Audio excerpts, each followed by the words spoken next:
Now, Democratic donors may have just found their preferred candidate for 2020 election. Now, before I get into this, of course, we do have to put out the disclaimer of 2020 is a while away. A lot of stuff can happen. So this, of course, is not set in stone, but it does kind of show you who the Democratic establishment is looking for and the kind of person that they're looking towards to run against Donald Trump in the next election. So with that, I go to the Hill. Now, the donor class, apparently, according to them, is buzzing about Kamala Harris. Kamala Harris. Now, they write that since she's planning to attend an event this weekend at the Hamptons, surrounded by top fundraisers. Oh, so she's going to the right parties.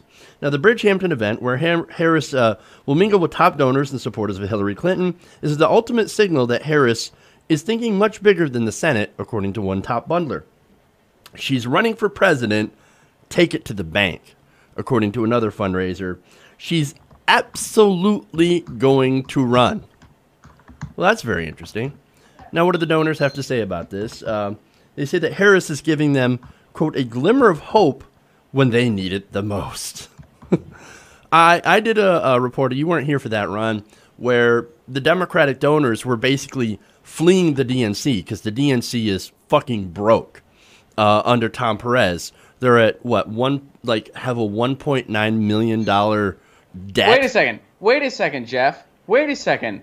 I thought that fundraising was what they were good at. I thought Nancy Pelosi was the world's greatest fundraiser. She's the Michael Jordan. Why we need to compromise and get behind her. And even though she's a centrist at best, we need to stop being an ideological purist and not show up to a knife fight with a butter knife or whatever the fuck a gunfight with a knife, whatever the hell dumbass fucking metaphor they use. I thought we had to do that because they're so good at fundraising. You mean to tell me they had two of the worst fundraising months ever, but that's what they're good at, and that's why we need to tolerate their pathetic lack of leadership? But hey, they're not Trump. They're not Trump. You Putin puppet, you, with your facts of them having the worst fundraising months ever when we're constantly told that's why we need to shut up and get in line because they're good fundraisers and we can't. Oh, it's almost like maybe they're just completely shitty at everything. Maybe it could be. Maybe it's a dead model.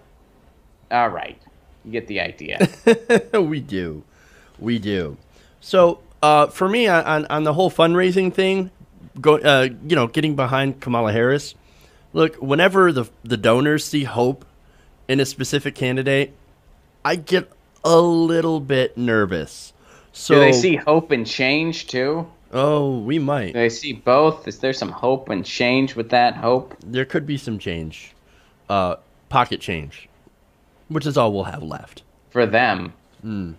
So, what's exactly the draw of Kamala Harris to these fundraisers? Well, they explain that they see the former prosecutor turned California Attorney General as embodying the qualities of a Democratic presidential candidate who would need to win in 2020.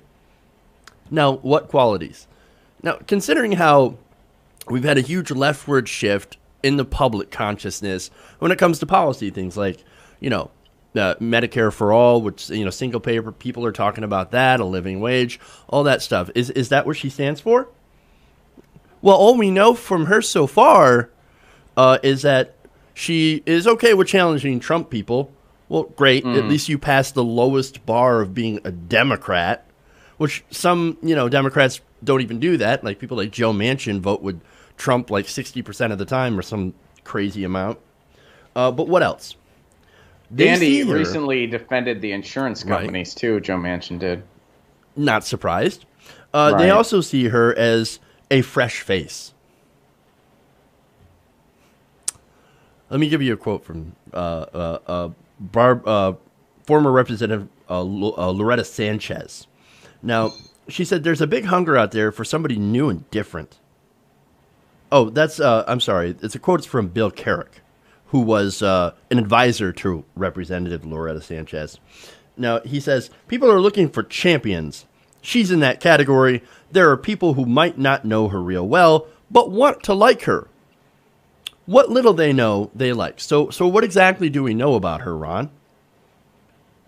Well, I've got some points. Number one, she's a prolific fundraiser. Since November, Harris has become one of her party's biggest draws. She has raised upwards of $600,000 for Senate candidates in recent months. Okay, well, there's one. She also recently raised $227,000 in an email for MoveOn.org, according to sources close to Harris. Now, some of these Clinton Democrats, these donors, are saying Kamala has come to embody what's next for our party. This is according to Ben LaVolt, a Democratic strategist and former spokesman for President Barack Obama. So, really, is she what's next, or is she just a continuation of the status quo? He said she comes to Congress with immense credentials, a law enforcement official with a smart approach to taking on bad actors and protecting consumers. Now, is that true? Well, let's see. Exactly. In 2013, California prosecutors claimed to have discovered over 1,000 foreclosure law violations done by Trump Treasury Secretary Steven Mnuchin's bank, One West. Now, he ran this bank for a while. It got into a lot of problems. There was a lot of problems. They were tremendous, right?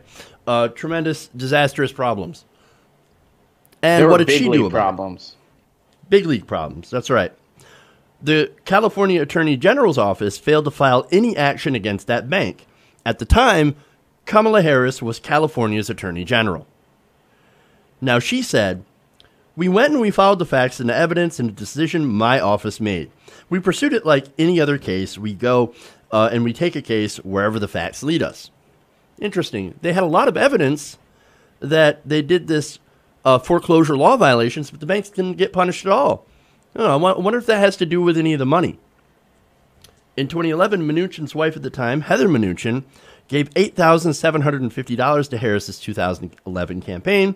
One West Bank donated $6,500 to Harris's 2011 election. Heather Mnuchin also donated $850 to Harris's 2014 election for California Attorney General. So wait a minute. Mnuchin is a Trump guy now. Okay, he's in the Trump cabinet. And yet Mnuchin, his wife and their bank donated a whole bunch of money to Kamala Harris. And conveniently, she didn't go after One West Bank for doing these thousands of violations. New direction? Not so much. No, I mean, she's a corporatist, and she's more of the neoliberal agenda, and that's that's painstakingly obvious by the people she surrounds herself with, and by the people who are behind her thus far. Somebody on my live stream yesterday described her as the new Pelosi, and I don't know if I would go that far quite yet on her. I feel like things are still unfolding on her. I don't know if I'd go that far yet, but there's a lot of red flags and a lot of cause for concerns. And as far as new directions and new faces, even within the Democratic Party, there's so many other people to be excited about. People like Nina Turner, like Tulsi Gabbard, like Paula Jean Swearengin, and like a lot of other Justice Democrats whose information you can find on there. People like Jim Keedy. There's a lot of people still working within the system. Jaffe, who's going to take Pelosi on. Oh yeah. There's a lot of things to get excited about. Kamala Harris kind of seems like the establishment's response to all that. Why do you think a new and different direction? Why do you think that donors are lining up? Why do you think they're buzzing about her all the time? It's because, the donors like the direction that she wants to go. Well, she's soft on the banks, and she's basically an anti-Trump mouthpiece. She is the embodiment of what the resistance under the neoliberal corporatists has become. That it's their response, like, oh, we're not Trump. He's such a bad guy, but we all kind of agree, like Steven Mnuchin, I'm not going to go after his bank, even though he's the Trump Treasury guy. Not going to go after him, not going to go after the banks, not going to go after, corruption. What we're going to do is I'm just going to look strong in some of these hearings, but not really do anything. And that's generally what the establishment does. Well, and that's pretty much their platform. I mean, the Democrats proved that with their whole new slogan. Ugh. which, I know we talked about it on this show. I honestly thought it was an Onion article when I first saw it. And I wasn't allowed, I mean, people tweeted at me saying that they thought the same thing. Like, I honestly thought it was an article from the Onion. I thought there's no way that the Democratic establishment Could be is that dumb. disconnected and that dumb. But again, there is no other entity, I would say, in the history of this country that's better at snatching defeat from the jaws of victory than the Democratic Party. They even got the Buffalo Bills beat out. So it's pretty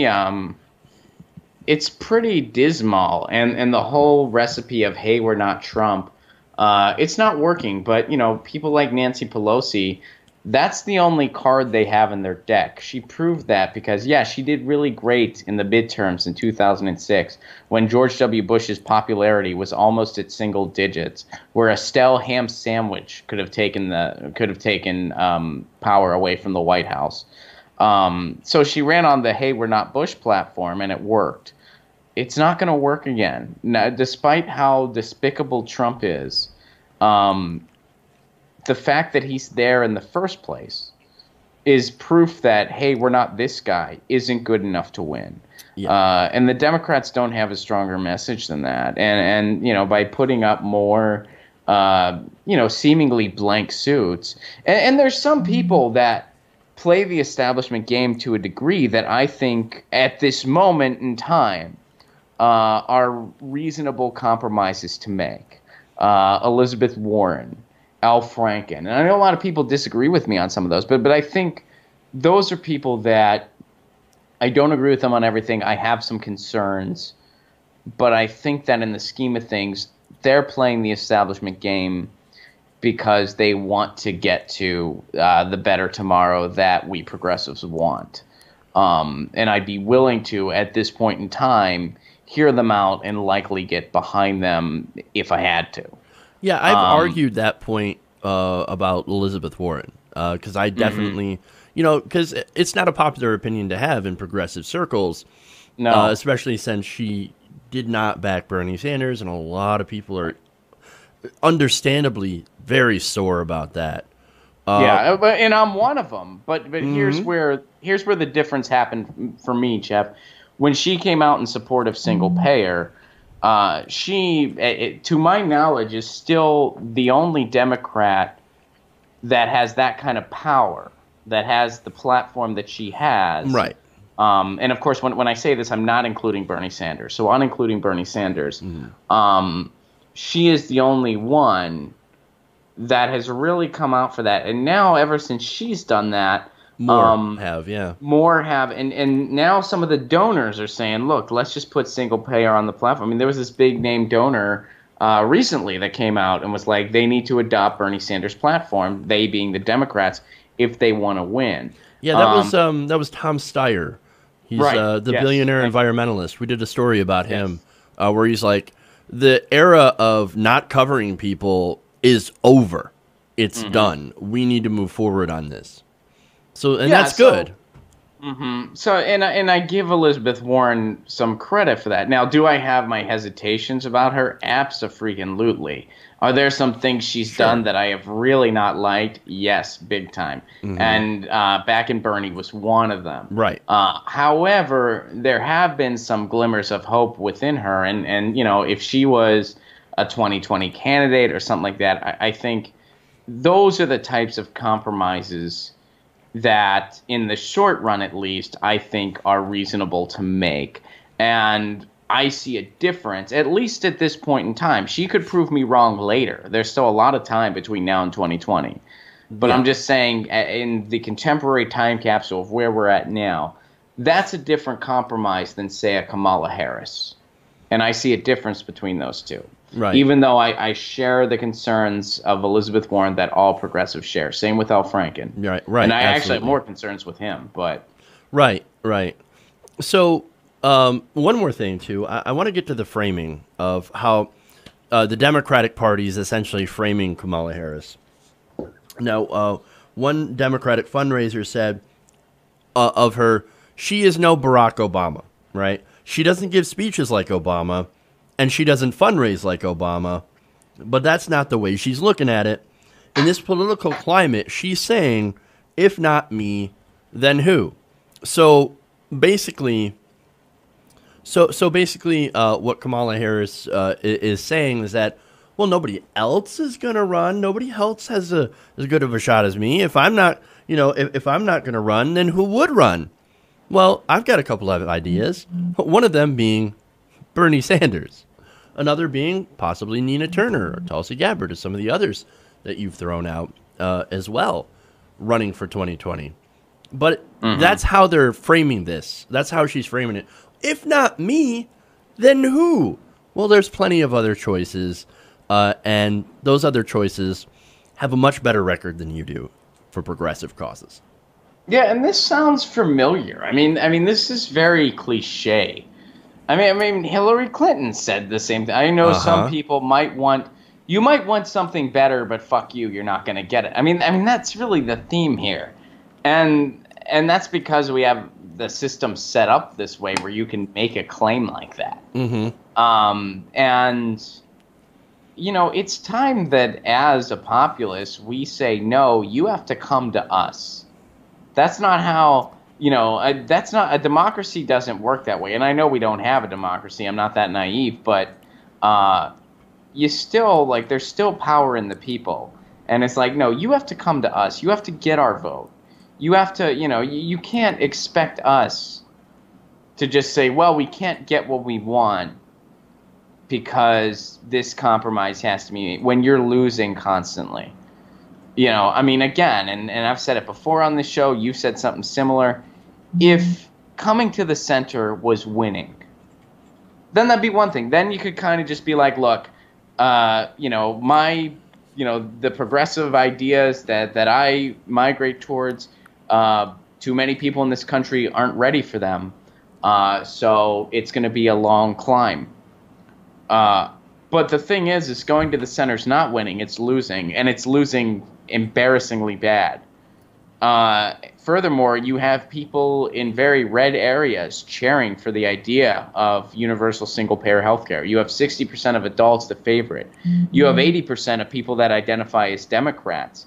And that doesn't include the establishment, obviously. It means the people. They favor Bernie Sanders' platform. Bernie Sanders is the most popular politician in the country. Elizabeth Warren, the second most. Progressivism is on the rise, and that's how change works. Change works. The way real change happens in this country is when a status quo reaches a point of crisis to the point of no return, and you have to make a sharp turn in the other direction. If Trump isn't the point of crisis, I don't know what is. And, if we don't take a sharp turn, we're going to have more Trumps. That's why Kid Rock is going to run for Senate. That's why The Rock is entertaining a presidential run. So, Caitlyn Jenner. Caitlyn Jenner. This is it. This is it. So whenever someone gives you the compromise baby steps argument, history is not on their side. Recent election results are not on their side. And quite frankly, they're just parroting establishment platitudes. And whether they realize it or not, they're not helping the cause, and they're wrong.